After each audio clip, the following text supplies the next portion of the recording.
미야자키는 생가 치히로에서 부모님이 돼지로 변하는 장면을 통해 현대사회의 소비주의를 상징적으로 비판했죠. 넷플릭스의 인기 드라마 퀸스 갬빗은 체스와 성장 드라마를 결합해서 예상 밖의 글로벌 히트작이 됐죠. 집에서도요, 이 아이들과 함께 전혀 다른 두 가지를 적극적으로 결합시켜보세요. 묻고 연결하고 발견하는 생각탐험 프로젝트, 저는 생각 디렉터 이승주입니다. 오늘은 최근 SNS에서 뜨거운 감자로 떠오른 챗 GPT로 지브리 스타일 만들기에 대해서 이야기해보려 합니다. 챗 GPT에 지브리 스타일로 그려줘 라는 간단한 프롬프트만으로도 정말 다양한 이미지들이 쏟아져 나오는 현상 한번 경험해 보셨을 것 같은데요. 사실 이것은 요즘 AI 시대에 더 복잡한 문제를 떠오르고 있는 창작과 모방의 경계에 대한 이야기이기도 합니다. 사실 저 같은 경우에는 이 카피라이터와 브랜드 기획자로서 직업 현장에서 창의성을 다루는 일을 하다 보니까요. 이렇게 창의성 혹은 오리지널리티가 침범될 수 있는 부분에 대해서 더 민감하게 다가갔던 것 같아요. 특히 아이들이 살아갈 미래 세상에서 AI 도구는 지금보다 훨씬 더 발달될 거고, 그렇다면 인기 있는 콘텐츠는 서로가 서로를 뺏기고 있는 정말 웃지 못할 현상이 일어날 수 있을 테니까요. 그래서 오늘의 주제를 더 뾰족하게 썰어보면요. 첫 번째, 창작과 모방의 경계에 있는 시대에서 표면적인 스타일만 따라하는 것이 진정한 창작인지. 두 번째, 미야자키 하야오와 같은 창의적인 인물들은 어떻게 자신만의 오리지널리티를 구축했는지. 세 번째, 앞으로 AI와 공생하며 창작자의 길을 걷게 될 우리 아이들이 일상에서 어떻게 창의성을 기를 수 있는지에 대해서 아주 구체적이고 실용적인 방법을 전달드리려 합니다. 특히 이 창의성을 기르는 방법은요, 보통 주변의 권위자들이 말하는 AI 시대에 창의성을 기르면 좋아 라고 하는 원론적인 이야기는 아니에요. 현장에서 직접 창의적인 콘텐츠들을 만들어봤고, 국내와 해외에서 성과를 거두고 있는 사례들을 직접 스터디해서 말씀드리는 거니까요. 오늘 영상 꼭 끝까지 함께 시청해주세요. 사실 요즘 SNS를 보면요, 정말 비슷비슷한 이미지들이 많습니다. 가령 요리하는 강아지가 유튜브에서 인기를 끌자 고양이 셰프, 햄스터 요리사 같은 콘텐츠들이 정말 우후죽순으로 생겨났고요. 어떤 영상 형식이 조회수를 많이 얻으면 그 포맷을 그대로 복제한 영상들이 또 다음 주에 엄청난 속도로 쏟아지죠. 특히 AI는 이런 복제와 모방을 더 쉽고 빠르게 만들었는데요. 이런 현상을 단순히 기술 발전의 결과로만 볼 수 있을까요? 베끼기와 영감은 분명히 다릅니다. 창의성의 대가 미야자키 하야오도 이런 말을 했죠. 내 작품의 스타일만 모방하는 것은 내 작품의 본질을 놓치는 것이다. 내가 세상을 바라보는 방식, 내가 인간과 자연의 관계에 대해서 던지는 질문이 훨씬 더 중요하다. 그렇다고 창작을 위해서 모방을 절대 하지 마, 이런 얘기는 아닙니다. 사실 모든 창작은 모방에서 시작하죠. 하지만 그 모방이 그냥 복붙이 아니라 자신만의 프레임으로 새롭게 해석되고 변주된다는 점이 굉장히 다릅니다. 제가 브랜드 기획을 할 때도 외부에서 만난 고수들은 항상 이 부분을 강조하시더라고요. 어떤 브랜드의 컬러나 폰트, 로고를 따라하는 것은 정말 쉽다. 하지만 자신만의 목소리를 찾기까지 깊이 있는 사고와 독창적인 관점까지 따라하는 것은 결코 쉽지 않다. 그렇다면 미야자키 하야오 같은 정말 시대가 사랑하는 창작자들은 어떻게 자신만의 관점, 사고, 그리고 오리지널리티를 구축했을까요? 먼저 미야자키 하야오의 작품을 살펴보면요. 그의 작품에는 매우 중요한 상징과 의미들이 담겨 있습니다. 미야자키 영화에 자주 등장하는 터널과 문들은 단순한 이동 장소가 아니에요. 바로 정신적 성장, 그리고 전환의 상징이기도 합니다. 가령 센가 치히로에 등장하는 붉은 터널, 이웃집 토토로에 등장하는 나무구멍, 하울의 움직이는 성에 나오는 마법의 문까지, 이런 통로들은 아이들이 성장 과정에서 마주하게 되는 하나의 도전과 변화를 의미하죠. 또한 그의 작품에 등장하는 독특한 영적 존재와 괴물들은 단순한 판타지 캐릭터가 아닙니다. 센가 치히로에서 모든 것을 먹어치우는 가오나시는 현대사회의 소비주의와 내면의 공허함을 상징하고요. 모노노케 히메에 등장하는 숲의 신들은 자연과 인간 사이의 복잡한 관계를 표현하죠. 그런데 중요한 것은요, 이러한 작품 속의 깊이와 철학이 단번에 만들어진 것이 아니라는 겁니다. 이 결과를 만들기까지 미야자키 하야오는 끊임없이 질문하고 관찰하고 또 많은 것들을 경험했다고 해요. 유럽의 건축물들을 연구하기 위해서 직접 여행을 다녔고, 무엇보다 특히 숲에서 많은 영감을 얻었다고 하죠. 미야자키 하야오는 도쿄 근교의 사야마 숲에서 특히 영감을 많이 받았다고 하는데요. 지브리 스튜디오 역시 자연환경에서 영감을 받을 수 있는 도쿄 외곽에 세워졌다고 합니다. 가령 미타카 지역의 이노카시라 공원은 이웃집 토토로의 배경이 된 중심 장소로 알려져 있죠.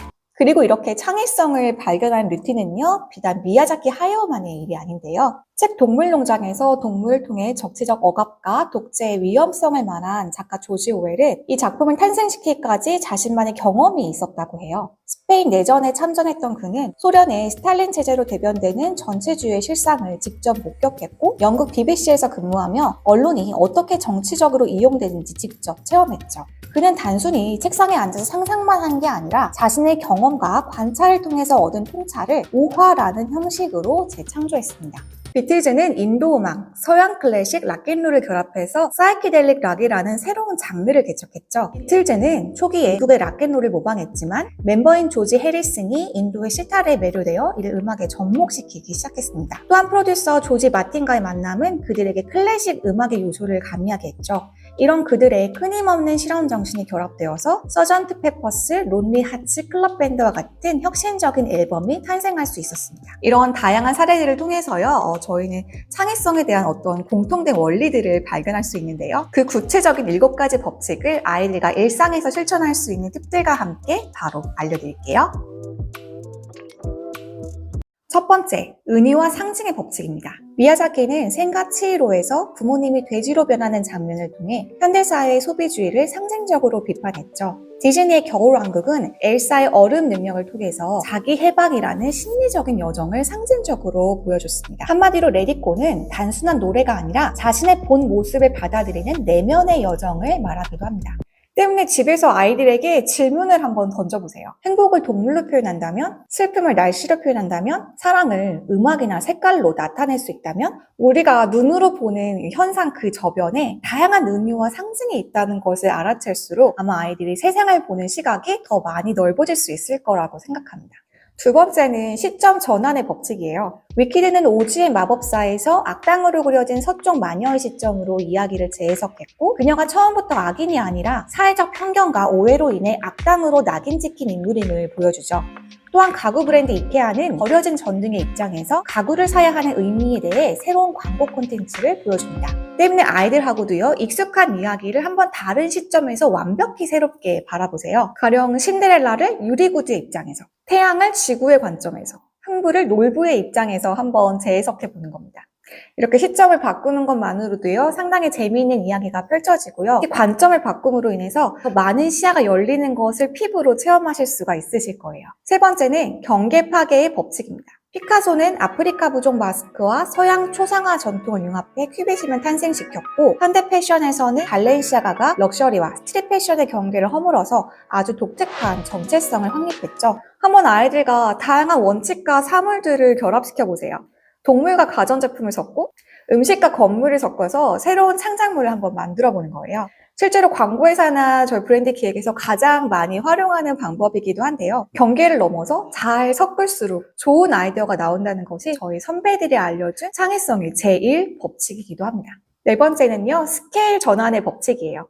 영화 앤트맨은 주인공이 개미만큼 작아지는 능력을 통해서 우리가 일상에서 보지 못하는 새로운 세계를 보여줬죠. 그리고 오늘날 SNS에서 인기가 있는 미니어처 요리라든지 타나카 타치야 같은 미니어처 아티스트들도 우리가 익숙하게 알고 있는 것들을 극소형으로 재편하거나 재해석하면서 새로운 즐거움을 선사하고 있죠. 일상 속 물건들을 엄청 크게 혹은 엄청 작게 한번 만들어 보세요. 가령 우리 집 냉장고가 산만큼 커진다면 어떨까? 엄마가 개미만큼 작아지면 어떨까? 같은 이야기들은 이 소재만으로도 아이들에게 흥미를 불러일으키는 아주 재미있는 포인트입니다.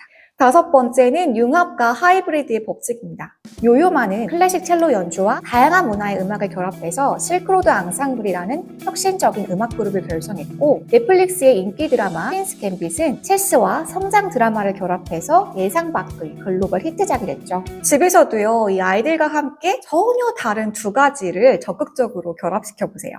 가령 동화 로봇, 한식과 서양 음악을 결합한 새로운 이야기들을 한번 창조해보는 겁니다. 경계 파괴 법칙이요. 이 경계와 경계를 넘나드는 어떤 파괴의 시작점이었다면요. 융합과 하이브리드의 법칙은 더 적극적인 콜라주 활동이라고 말씀드릴 수 있을 것 같습니다.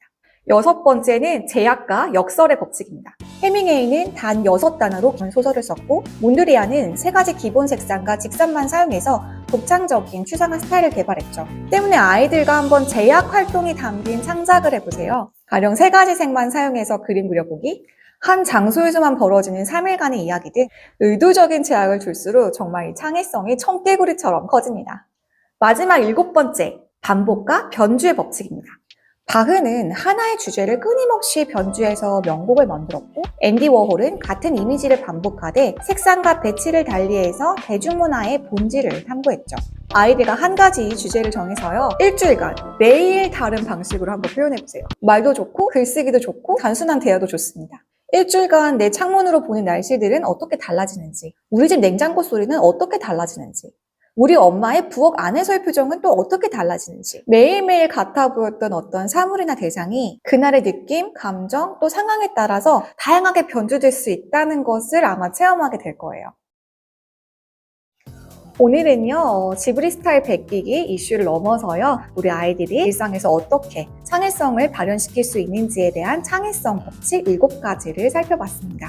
결국 AI 시대에도 변하지 않는 창의성의 가치는요, 인간의 경험, 관점, 그리고 자신만의 가치에 있다고 생각합니다. 그래서 GPT, 지브리 만드는 거에 만족하지 마시고요, 7가지 법칙 꼭 실현하시면서 창작의 기쁨 만끽해 보시길 바랄게요. 그럼 저는 다음 콘텐츠에서 찾아뵙도록 하고요. 오늘 시도해본 창의성의 법칙과 그 결과도 댓글로 꼭 남겨주세요. 이상 생각의 거인이었습니다. 오늘도 감사합니다.